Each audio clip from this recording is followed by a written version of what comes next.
Jamie, sigurado ka doon correct sa mo matutulog? Baka mamaya balikan ka na naman ng gunman eh. Just request for another room. Pwede naman yan. Okay nga ako.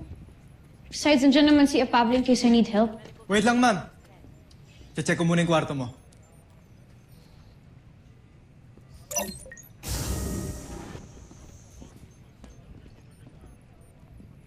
Gusto mo ba samahan mo na kita sa room mo?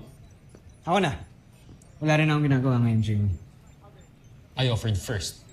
Mark, mas matagal kaming magkakilala ni Jamie. Kaya mas makaka-assure siya na mas mapagkakatiwalaan niya ako kaysa sa'yo. So di ako mapagkakatiwalaan, ganun? Wala akong sinasabing ganyan. Nga kayong mag-aaway. Kanina pa kayo ni Daddy. Alam niyo naman na I hate it kapag tinatrato niyo ako na parang weak ako. Parang kailangan niyo akong protektahan.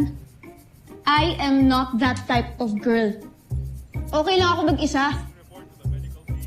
Besides, pag bumalik pa yung assassin, ako pa mismo magpapatumba sa kanya. Okay? Thank you for the offer, but I'm good. Clear na, ma'am.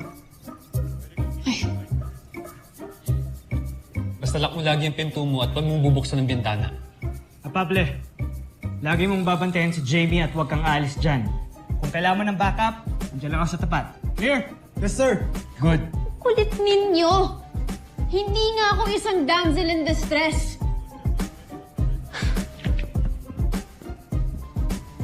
Kaya kong protektahan ng sarili ko, okay? Good night. Good night.